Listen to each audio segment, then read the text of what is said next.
Saan si Jomar? Doon po kay na Carla. Doon po siya nag-lunch. Alam niyo naman po yun, puro Carla po nasa isip. Yo, what's up mga kababayan, mga kalingap? Welcome back once again muli sa aking munting channel. Ako po yung host, Auriada TV, ay muling nagbabalik at meron naman tayong panibagong reaction video. No? Grabe mga kababayan, mga kalingap.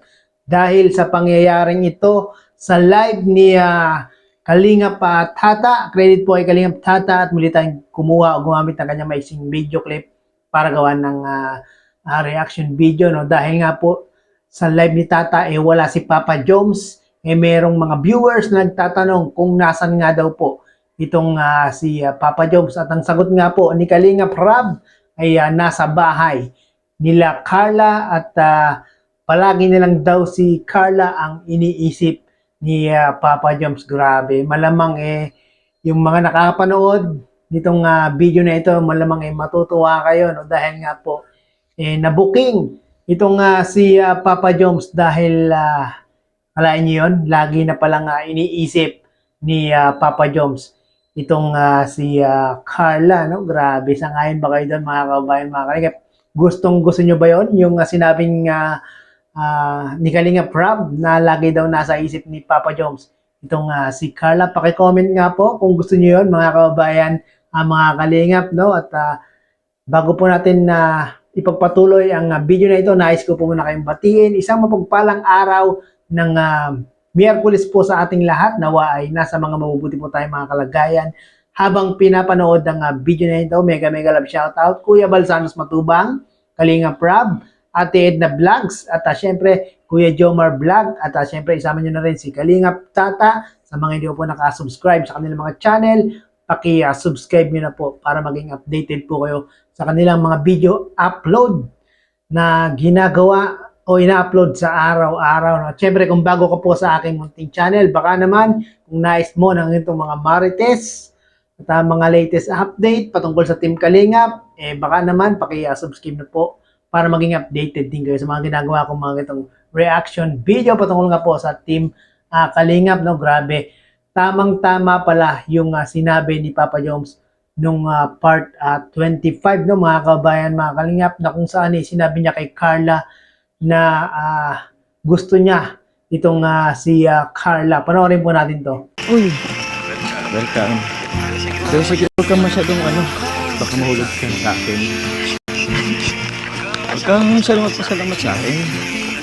Naman lang to, kagustuhan ko rin lang naman. Kasi nga, gusto ko ka. Kasi narinig ni tatay. Hayaan mo na, boto rin naman yata yan si tatay sa atin. Sige, pasok na.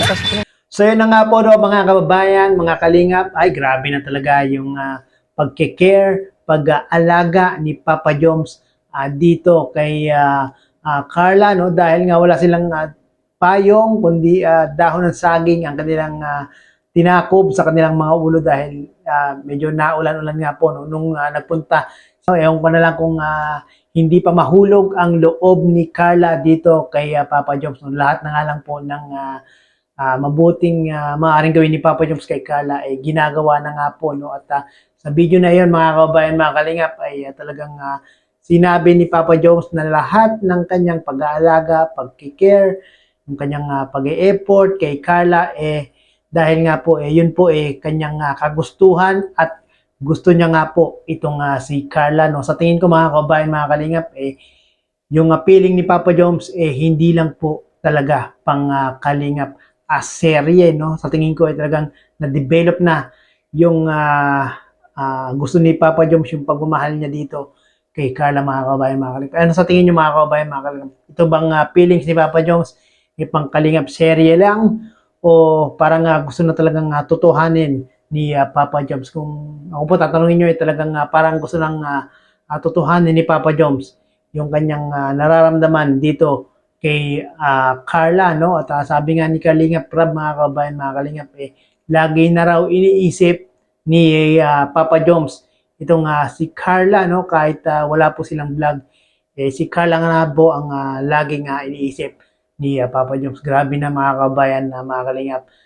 Todo na ang nararamdaman ni Papa Joms dito kay Carla. No? At binuking na nga ni Kalingap Rab. Malamang mga kabayan, mga kalingap, natuwa kayo sa sinabing ito ni Kalingap Rab sa naging live ni Kalingap Tata. No? Sa mga hindi po nakapanood ng live ni Kalingap Tata, mangyari po ay pakipanood nyo po sa kanyang YouTube channel at yung part 25 na talaga namang kahit na mahaba-haba yung ating pag-aantay ng Team Jomcar, kita nyo naman napakaganda at talagang yung ating pag-iintay ay worth it, no? Talagang bawat episode ng Team Jomcar merong kakaiba, merong mga pasabog ang Team Jomcar para sa atin, no? At huwag niyo pong kalimutan, subscribe Kalingap Rab. Maraming pong salamat sa inyong patuloy na panonood ng aking reaction video. Hanggang sa muli, bye-bye!